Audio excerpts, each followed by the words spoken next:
You're tuned in to Oilers Nation every day with Tyler Yaremchuk, live every weekday on the Nation Network YouTube.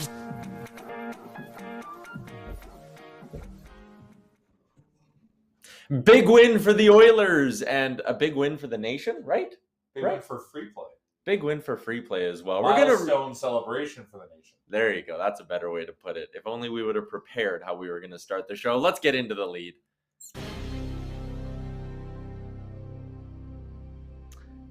We raised some money for free play. We had a good time with a bunch of nation citizens. Great time. And the Oilers came through and won the hockey game. That is 1, 2, 3. That's pretty big right there. Those are your three big things. Yep. Show's over. I had a great betting day too. Did you? Oh yeah. I did also, because they covered the puck line for me by the end, and McDavid scored that goal late. So I did pretty well. Yes. Yeah. McDavid to score over 6.5. Oilers money line was a very juicy and nice bet. Yeah, it was something. I thought I bet McDavid 2+ points, and then I realized I bet Draisaitl 2+ points. Still worked. But I was sweating it out until he got the power play goal at the end, assist. But then I realized I was his third assist, so it was a very unnecessary sweat the whole time. But it was a great. That's why it's good to have a few shuttles in the game. That stress is that's life right there. Yeah, that's living. That was just an excellent day, all in all. Before we get into like the win and everything that kind of went along with it, what a great time we had out at the Pint for the nation's 15th birthday bash.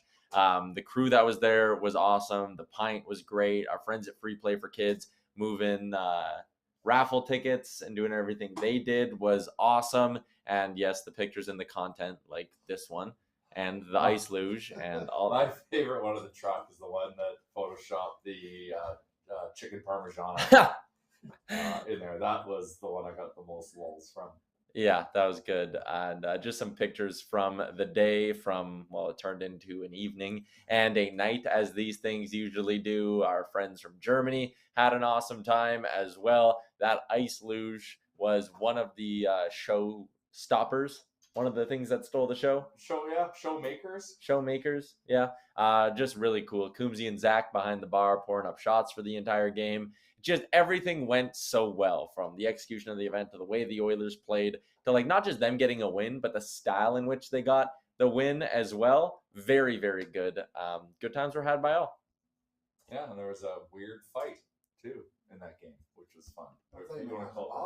No, it was well.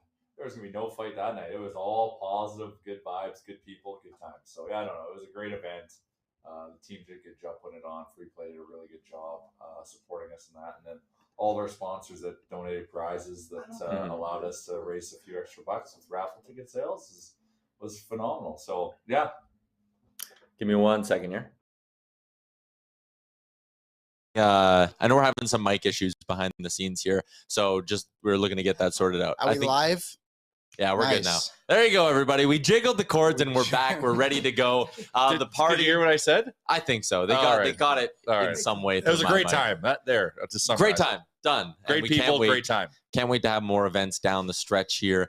As the Oilers hopefully make a big push through the playoffs. And that push kind of started with a big win. So let's get into that divisional dub over the Seattle Kraken. A nice road victory for the Edmonton Oilers. Our three big things for the hockey game, as always, brought to you by our friends at AMA Travel. They can help you with your summer vacation, whether you're staying close or traveling abroad. AMA Travel really does it all. If you need a hotel room in Drumheller, or if you need help getting flights on an all-inclusive to Mexico, like they have everything on that or site. If you're a group of Germans that want to come to Edmonton, AMA Travel. Well. And the Germans, they show up. Oilers rattle off 3 straight wins. Boy. Looking for a fourth tonight. They will not stop, though. Like, they are having the trip of their lives from meeting Leon Draisaitl, Devon Shore, and then getting to hang out with Devon Shore even more, to then having the Grey Cup show up at the Pint. Yeah, that was wild. Which was so random, but like, of course it does. Like, I've never been in the same room as the Grey Cup. Of course, because I'm with the Germans, the Grey Cup waltzes in. That was fun. So funny. That was crazy. Our first big thing from that hockey game, Evander Kane. All the guy does is score hat tricks. Our guy Gavin pulled up the number that he averages. I think this is in his Oilers career. he averages a hat trick every 9.5 games based on this tweet from the Oilers. It's crazy. He's up to 13 now on the season. We were all banking on a Connor McDavid hat trick. We did not get our wish there, but we did get a hattie. Evander Kane turned it on, and that's a guy who we talked about on the last couple of shows as someone who we really want to see start to find his groove, and a guy who it's important that he finds that groove ahead of the playoffs. Yeah, he had his legs going coming back from injury, which was great. Now, like, the hands are kind of keeping up, which is good, especially, coming back from that injury. But, that one goal was such a great shot. Like, that to me was so important to see the fact, that he can still zip the puck, which was some concern, right? So, he came in and he just dominated Seattle. And we needed that. We bet on a hat trick. We should have just bet on a hat trick. I do not regret betting on a Connor McDavid hat trick because we wanted to manifest that on our 15th birthday, him hitting 60. I will never regret that. I'm probably going to bet we get 2 goals tonight and 2 goals. And if he scores tonight, 1 goal the next night, I'm just going to keep betting my way to 60. That's fair. And I have 0 regrets. And anyone who rode with us, I don't think you're sorry or we're sorry. I think everyone that rode on that was just like high five. Like, let's go. The screenshots are coming in. So it was good. It was good. We are live on the Nation Network YouTube. Jeremy Zinn says he bet on Kane to score the first goal. Tyler Mulick. That's really juicy. Well done. Tyler Mulick just called it straight up a goal scorer's goal. And that's 100% what it was. That's what they need from Kane down the stretch here. He's up to 13 goals in 29 games. Earlier today on Daily Faceoff Live, I was talking with Stephen Ellis how the Oilers have 4 30 goal scorers. First time in over 30 years they've done it. And they very well could have 5 if Evander Kane would have stayed healthy for this season well, because he's clearly on pace for that. So you see here, McDavid, Draisaitl, Nugent, Hyman have all hit the 30-goal mark. Now, this team, and part of it is just Hyman and Nuge having really, really good years, but this team feels a lot deeper than they did in the past. And right here, the graphic you're looking at backs that up. Yeah, definitely. And just one other thing on the Germans, Tyler, I wanted to add. They went to the Edmonton Oil Kings game on Friday, and they won. The Edmonton Oil Kings have 9 wins this season. Yeah. Just throw another piece out there. But that might be the most impressive feat of all of them. All of it. Yeah, it's amazing. But yeah, on the Oilers' depth, like, Warren Fogle has 1 goal in his last 10 games, and it feels like he's been absolutely buzzing. Just to kind of show like where the players even are when guys right aren't now. Scoring, they're making an impact and like a noticeable impact. Clem Costin got in the fight the other day, if we want to call it that. They basically span around. Just got dizzy. I was getting dizzy watching it. Yamamoto I think he has 4 goals in his last 9 games or something. He scored like last that game too. Yeah, starting to get a little bit of that finishing touch. Score and Ryan have been coming around, and Bukestad's been a great addition too. And Janmark only scores against his old teams, but luckily a lot of them are in the Western Conference, so he's been contributing too. It's great. And now you look into the postseason, it's like, I'd put this 12 against any other 12 in the NHL right now, to be honest. I think at the moment they are just all buzzing in different ways, and he's very positive. And the Oilers got a good goaltender at the moment, just the one. Hopefully they'll get another good goaltender tonight. And the 6 defensemen, they keep Philip Broberg out of the lineup, who probably deserves to be playing more. So overall, this team is just in a very positive light at the moment. Getting warming up at the right time, which is what you want to see. And yeah, you talked about putting that top 12 up against any top 12 in the league. It's without a doubt the best in the Western Conference. I mean, the fact that they lead the NHL in goals per game says what it says, but in the West, like, there's just no one close. Like, I'm looking at Vegas right now, and there's a lot of kind of no-name guys sprinkled in throughout that lineup. Pavel Dorofeyev, never even heard of him. That guy's playing in their top 9. The LA Kings do look like a pretty deep Kings are good. top 9. I'd like to avoid them in the first round if possible. Yeah. Thank you. The Kings look deep, but again, they don't have the high end that the Oilers have, even though they do have some really high end. Exactly. And that's why I think there's a gap between them and the rest of the Western Conference, because even the teams, if you can match their high end, like Dallas, I think gets close. Robertson and Hintz have looked really, really good. That's a really good duo. Colorado has Nathan McKinnon, Mikko Rantanen, maybe a healthy Gabe Landeskog in the playoffs, but the depth falls off for Dallas, and the depth isn't there the way it has been in the past for the Colorado Avalanche either. So again, the Oilers are just that forward group, and we'll see if come playoff time they can keep outscoring maybe their deficiencies. I won't call them problems because I don't think goaltending's a problem with Stuart Skinner. I don't think the blue line is going to be a problem with the addition of Matthias Ekholm, but they're definitely areas where like they're not as strong as some other teams in the conference, but is that gap in the offense enough to push them through? Probably a bit of a conversation, I guess, for another day. But our first big thing from that game, we got a little sidetracked. Evander Kane with the big hat trick. Yamamoto picks up a nice depth goal as well. The shot clock is my second big thing from that hockey game. Stuart Skinner had to face 37 shots. At 5-on-5, the Oilers only mustered up 18 shots in that hockey game. Brett Kulak had the team high with 4 shots on goal. On one hand, if we want to go glass half full, the Oilers made the most of their opportunities, and this game was a perfect example of why I would love to play the Seattle Kraken in round 1 of the playoffs. On the other hand, you had a chance to, keep your string of really good 5-on-5 games going, and you kind of didn't. Not that Seattle dominated for long stretches of that hockey game, but Edmonton didn't dominate. And there was a lot of, controlled time in our zone by Seattle. But once again, on the half full, the delicious half full glass of Kool-Aid, Skinner kept us in, right? So make some stops when you need to. And then we just capitalized on the few chances that we had because we are that high end team. So, it wasn't our best game, but that's what, if you're buzzing and you're a good team, not every game is going to be executed perfectly. Like Dallas was executed really well. Like we smothered and limited their chances. And we, converted when we had great and created a lot of good chances. Yeah. And so that was against a really good team in Dallas. Seattle, not as good, but still we bent, but we didn't break. And I'm okay with that because not every game is going to be perfect. I like to see signs that we can shut down a team. And I like to see sometimes if we get a little loose, we still outscore our mistakes. Yep. Yeah. It's good to see them just win in different ways. Mm-hmm.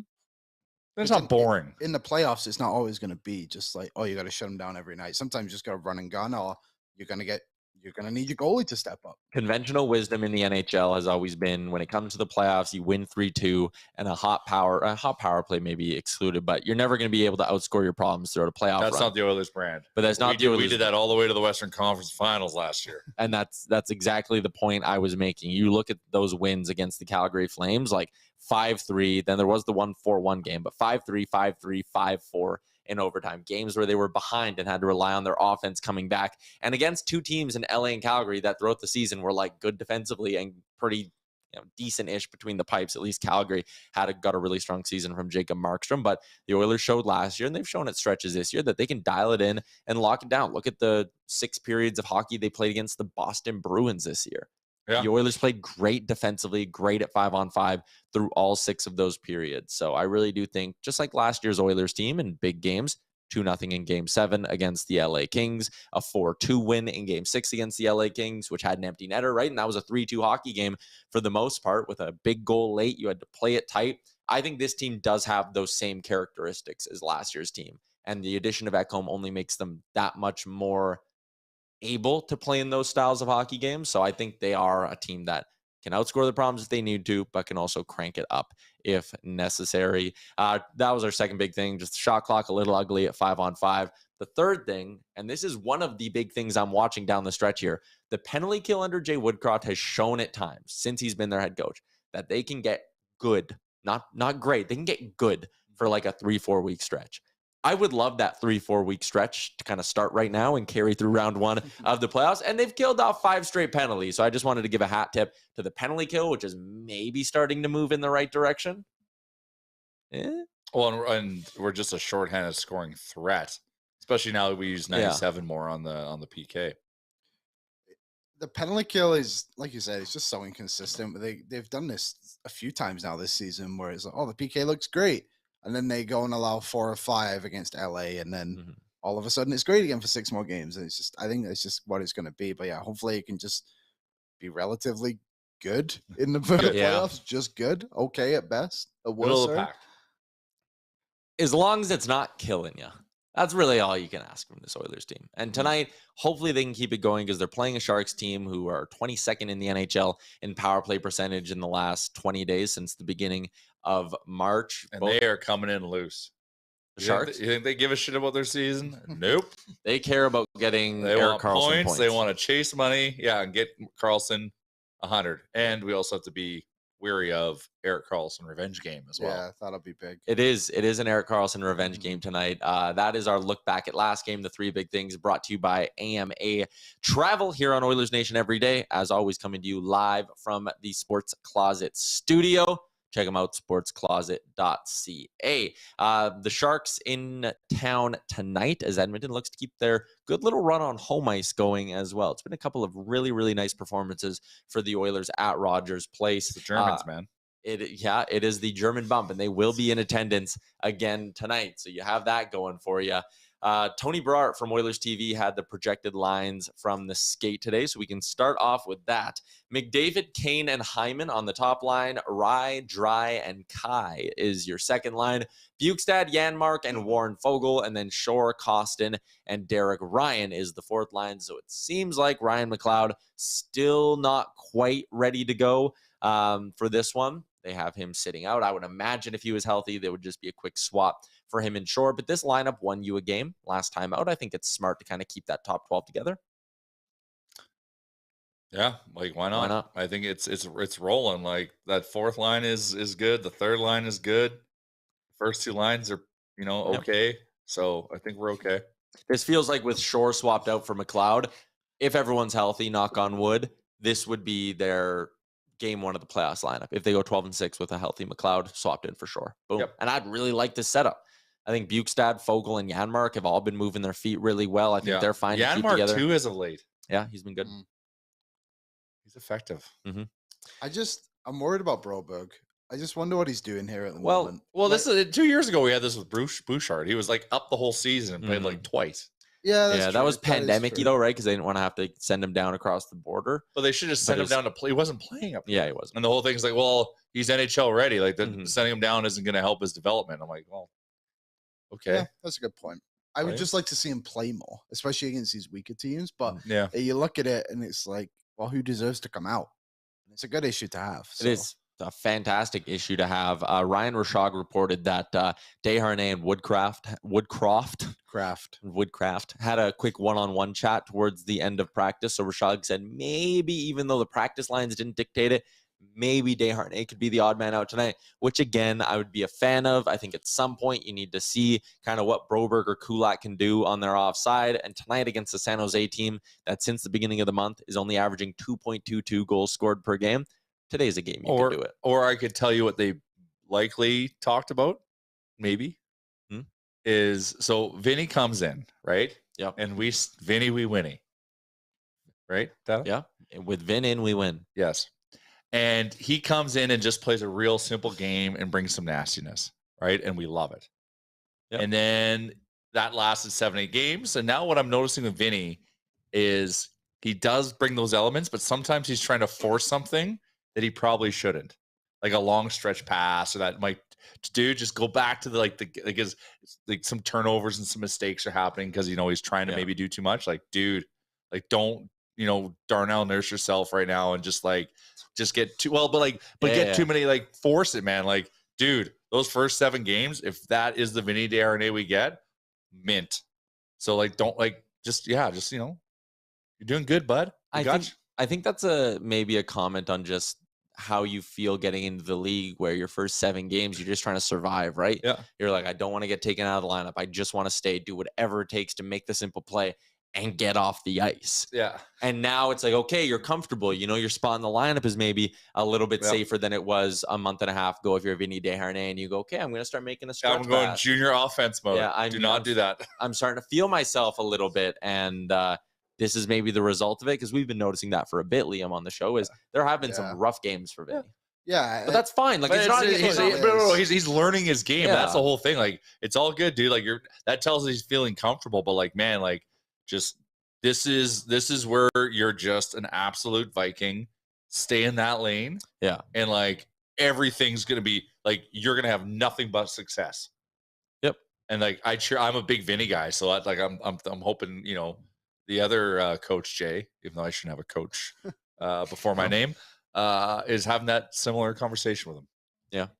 A lot of talk in the chat about some other injury stuff. Yeah, McLeod did skate, and Dylan Holloway's starting to skate. He's in town as well. Yeah, he's in town, and it's. But is he still in Bakersfield? Because he's hurt? Yeah, he's on the IR. He's on okay. the AHL IR.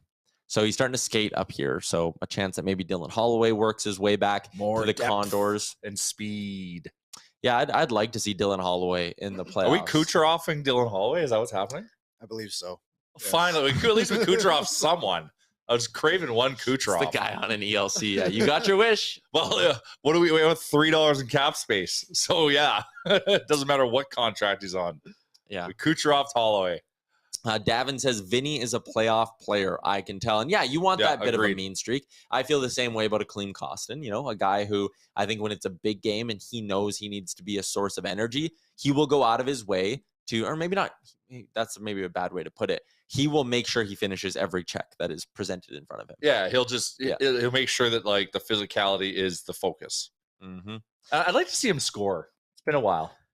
I'd like to see him score a goal. Yeah, me too. He still does lead the team in shooting percentage, by the way. So when he gets his looks, he is scoring on 22.2% of them. But you're right, 2 points in his last 5, no goals in that span. Last time he found the back of the net was the game in Edmonton against the Toronto Maple Leafs. And that was a beauty.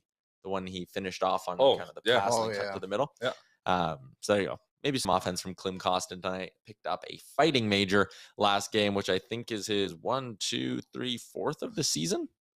That was an ice dancing major. Yeah, that was barely a 5 but Hockey Fights Dan will take that. It's like someone yelled "hoedown" and just a square dance broke out. Jack Campbell going to get the start tonight. That is the biggest story that came out of the Oilers skate today. Looking for his first victory since February 11th. The last run for our boy Jack Campbell has not been that good. 4 goals against Detroit on the 15th. 4 goals against the Rangers. 6 goals against Colorado. 4 goals against the Blue Jackets. 6 goals against the Jets. But he only got tagged for a regulation loss in one of them. It was 3 OT losses. So his record still sound. Yeah, like it's crazy. His record on the year is 17-9-4, and he has a 357 goals against average. You know, this is the game. Like we've been riding Skinner and we've been racking up W's, which is exactly what we needed to do because everyone above us is racking up W's. So I think this is a great game to put him in because it's San Jose, who's just coming in for going through the motions, hopefully. So this is a great game and opportunity to get Jack Campbell back. And also Jack Campbell's had some time to kind of reset, give a little reset coming into this. And so he's been off for 16 days. Yeah. And so now I'm like shamelessly trying to reverse jinx this, but like we're due for a shutout. So I'll not be shocked if Jack Campbell goes shutout tonight. My boy Dylan sent me one of his bets for tonight, and he is parlaying McDavid to score, Oilers shutout. 15-1. Ooh, oh wow! It feels like the McDavid goal brings it down. Like wow. Yeah, you're right. McDavid is -150 to score tonight. Ugh. Most books have Connor McDavid's over/under at 2.5 points this evening. Like I've never seen that before. The line on this game is gross. Like to chase. Yeah. Well, now I'm going to get out of the decimals for a second. To chase plus money, you got to go -2.5. It's crazy. Oilers big time favorites going with Jack Campbell between the pipes. For people who are following on my Twitter yesterday, I did find a water bottle that fits the clip. By the way, I know Lance was the one who told me and explained what this was. Got it as a free giveaway. Couldn't figure out. I had a funny. Oh, geez, I was gonna reply. I'm trying to remember what it was. At least I laughed at probably the same joke that 20 other people commented on that tweet. Anyways. What's that? Not built for radio. Yeah. I had a feeling that was no. Mine was not in that genre. Okay. Yeah. All right. Sherwood Ford Giant Game Day here on Oilers Nation Everyday. Shout out to our friends at Sherwood Ford and their Ford Mobile Service feature, which is awesome. All of their service stuff is fantastic. 51 service bays to be exact and precise. If you want to find out more, description in today's episode. Check them out, sherwoodford.ca. Free valet service. Does not get any better. Take it. I use it every time, and I swear by it. All right. Couple questions for you guys. Connor McDavid, if he wants to hit 70 goals, needs 12 goals in 12 games down the stretch. Percent chance he does it. 45. Oh, Liam? Yeah, I was going to say 40. Yeah, I think that's. I'm actually gonna go. I'm gonna go a hair higher. I'm actually gonna say 60. Yeah, because I think he has a 3-point effort in him somewhere. Just like if he does another 5 2-goal game run, like forget about it. But the fact that you have San Jose, Arizona before the end of this month, he wants it. So that bad. right there should be all right. I'll say 100%. Well, I knew eventually you'd get to the 100% mark, but he's even shown that he can torch good teams. Like just nothing matters anymore. I think he wants it. Yeah, like he's taking empty netters. Thankfully for puck line too for me, but that is a good point. Like if there's tight games, he's not passing up empty. He used to be disgusted by empty nets. Yeah. He would go out of his way to he would rather not even get the goal. There's some big games too, like Vegas and LA in there, so maybe he'll steps up as just goes Connor McDavid beast mode. Oh man, which is crazy. He's got to do it. He just got to do it just because he's got to one up that guy out east. Connor McDavid tied for 6th in empty net goals this season. Yeah, who's first? Look at Ovi. Ovi's second. built. Well, yeah, of course. Like Ovi because he wants to score. Like Ovi chases every opportunity. Yep. Do you remember that year Draisaitl scored 50 and not one was an empty net? That's impressive. That was very good. I think the one before that was Hull. I think when he scored like 70 something. Not one was an empty net. Not one was an empty net. Breaking had 100 that year. Jake Gensel leads the NHL, by the way, with 7 empty net goals in the salary cap era. Alex Ovechkin leads the NHL in empty netters with 54. Second place only has 33. Who's second? Eric Stahl also has 33. The most empty netters in that span scored in one season.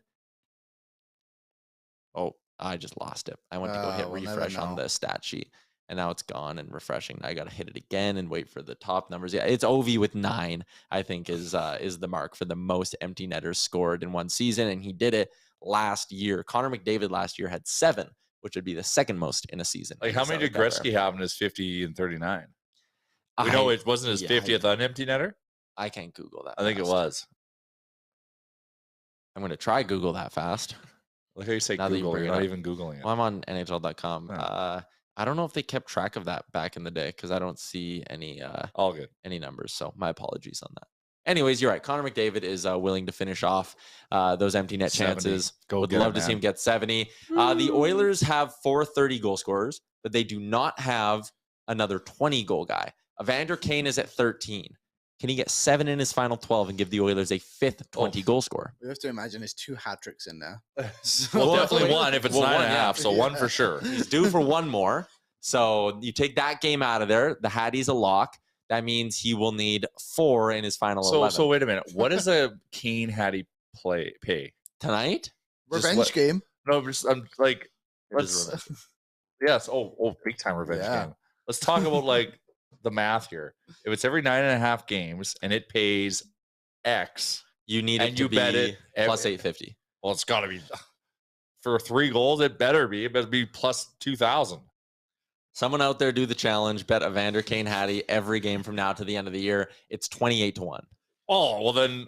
But I think maybe you skip tonight because he just did it. Or do you? Oh, I don't know. Good point. Hey, do you bet if it's been a run of black? Do you immediately bet red or do you ride the wave? I'm the guy who stare when I play roulette. I stare at the board and I go opposite whatever the board was. I find those runs. It makes no sense. Nope. At some point, you will lose all your money playing roulette. Yep. But that's just the way I do it. But please bet responsibly. Please do. So yeah, like if you've got 12 games, well, in the next 10 games, like that we might have just found an edge, as I like to say.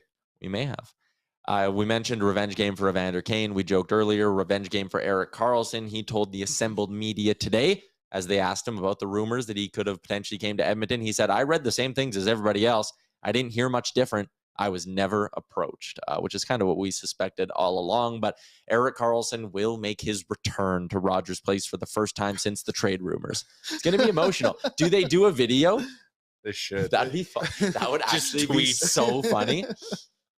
Yeah. And then, like, ladies, like, what would his reaction be on the bench? Because like I watch when I'm at the games, like the players look up there quite a bit. They're not exactly like dialed in and just like thinking about the next play. Well, one of Nugent's nicknames is because of the name of the divisional horse race. Yeah, it'd be the funniest bit if they did that for his first time since the trade rumors. Rogers Place, welcome Erik Karlsson back. And they played like the welcome home music, and he stands up and gives it a wave. Oh, that'd be funny. Yeah, let's get into our bets for today. Here are some stats. Jack Campbell starting. We know he gives up quite a bit of offense. The Oilers since March 1st are averaging 8.11 total goals per game. The San Jose Sharks are 31st in the league in goals for per at 2.22, but their total since March 1 is even 7. The over is hitting tonight. But the over? You think it's going like over? Well, I don't know. I'm just asking. My bet, I think it's a lock. We're getting at least 7 tonight when you look at the way these two teams have played in the last 20 days. Give me the Oilers money line. Give me over 6.5. Give me a Connor McDavid goal at a really, really nice plus 200. We smoked it in Seattle, didn't we? I love this bet. I think this is a great spot tonight. I'm hedging it a little by just taking the Connor over. 2 goals. A little sprinkle. Does Betway have that? Yep, they should. Like in the parlay? In the parlay. Whoa. Gotta go chase it, but it's What did you take tonight? Because you're going a little off the board. Me? Plus 550 is the money line over 6. So on brand, it's not even funny. Yeah, but off the board in terms of the next. style of bets we usually do. Well, I've been waiting for this one to appear. And they got it. Liam's up, though, next. Oh, sorry, Liam. Oilers to win, Draisaitl 2+ points. Just because it's plus money and McDavid's wasn't. So that's insanity. That there's Connor also a fun one here. McDavid and Dry both to score is plus 220. That's tempting if they pop home a bunch. Didn't they score 7 last time they played the Sharks? Yeah, and when we were in Vegas. Yeah. That was 7-1? Campbell almost had that shutout. Campbell almost had the shutout, and it went over 6.5 goals. So even if we've seen a trend. Went over 7.5 goals. Yeah. Yesterday in the NHL, there were 3 teams that scored 7 goals themselves. Yes. I think the Oilers could do that tonight. I think easily. It's a home. I think they're feeling it at home, which is great. Yeah. Germans in the building, so there's gonna be lots of goals. But finally, I've been waiting for this. Been waiting to bet on Ekholm. The only thing we could find was block shots on Saturday, and he didn't hit it. He got 1. Yep. Ekholm goal 6-1. Let's go, baby. That'll dig me right out of the hole I'm in. If Ekholm scores tonight, you are in plus money on the year. The system works. Or Patience. It's patience system. You're going to be 5-13 and up matter. 1.5 units, It's like and I'll Jack love Campbell's record, like 700 goals against average, 17-9 record. It all checks out. Yep. All right, and Liam looking to climb a little closer to 0. There's our game day big bets brought to you by Betway 19+. Please play responsibly. Why did that move so weird? Anyways. So many good ones that I haven't seen before. Connor McDavid to score and an assist is plus 105. Not bad. What about Connor and Erik Karlsson to score? The revenge games are real. He doesn't score that much, so that's his thing, right? Like he's an What Apple about guy. Connor and Karlsson 2+ points each? Hold on, I'm still trying to find. I wonder if they package. Sometimes they'll package them up together. What if Oilers win over 6.5? Connor and Karlsson over 2 points. You're getting a little too far. But if you can down find the wormhole it for me. But if you can find it, Betway sometimes in the pre-builds, they like to mess with you a little bit. I can't find it. I did there was one with Betway just because I thought Robertson was going to show up against Connor, as I did a Connor and Robertson one with Oilers to win money line. No, over 6.5. I think it didn't hit. Karlsson and McDavid to both get a point is minus 188. And for them both to get 2+ points, it's plus 300. That's the one. No, they're not. Carlson's not getting 2 points tonight. Yeah, because we're winning 7-2. Yeg loyalty. We were trying to get a shutout. Well, I'm trying to get everything, Liam. Yeah, you're all over the place. You're scattered. Yeg loyalty. What's the odds on Nuge hitting 100 on the season? So he's what, 82 points, 84 points? Was he at? Yeah, he's at 84. So he needs 18 and 12. 16 and 12. Oh, he's 84. Okay, so 1 1/4, 1.25 points a game. Like, isn't that what is averaging right now?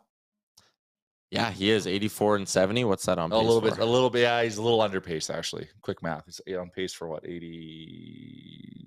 98.4. 98.4. Like a radio station. That does sound like a radio station, Liam.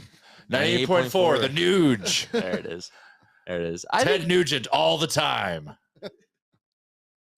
I could see him like realistically doing it again, just because there's. I hope he does it. He deserves it. He does. He's having a good season, like spiritually, personally, and scorally.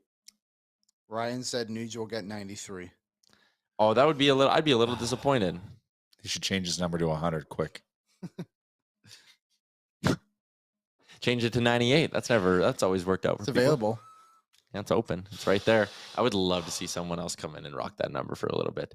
Let's wrap up the show with our Sherwood Ford GIANT keys to victory as Edmonton gets set to take on the Sharks. 7:30 puck drop tonight. Some of you were saying 8:30 in the chat. No, 7:30 puck drop between the Oilers and Sharks. The GIANT key is, for me, just be average, Jack. Just be average, big man. The Oilers offense is going to get theirs. The Sharks give up a ton of goals. The Oilers offense can seemingly be stopped by nobody.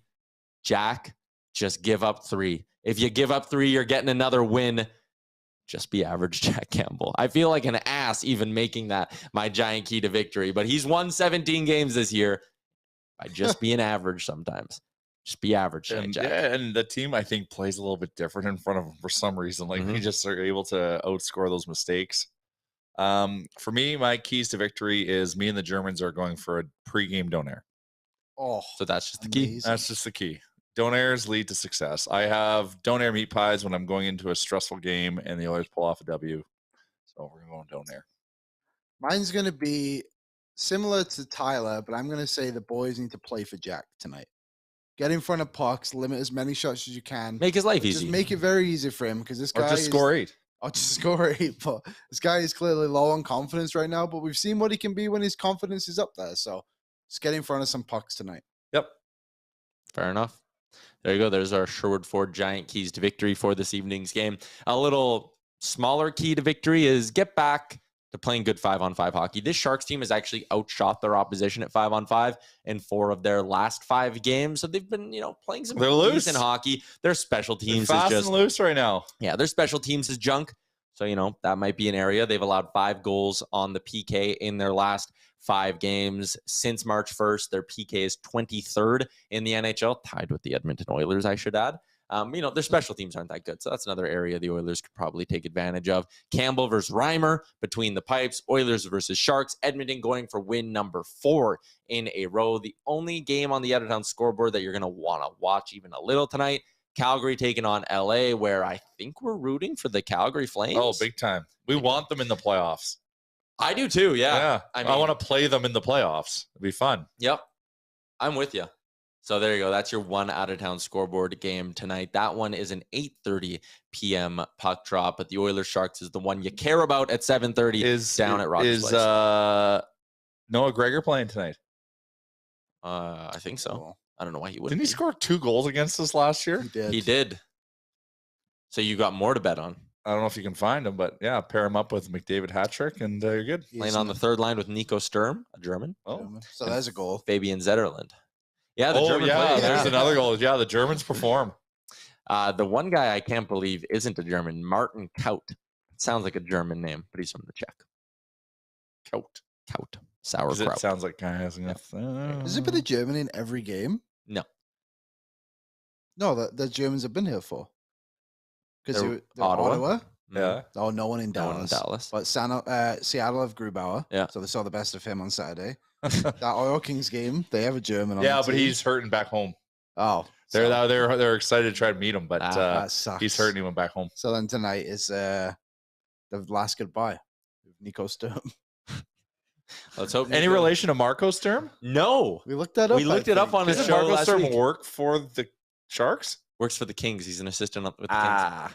Yeah. I know, because I was like, oh, that's got to be his kid. Like, what are the odds someone named Sturm from just a different strand of Sturms?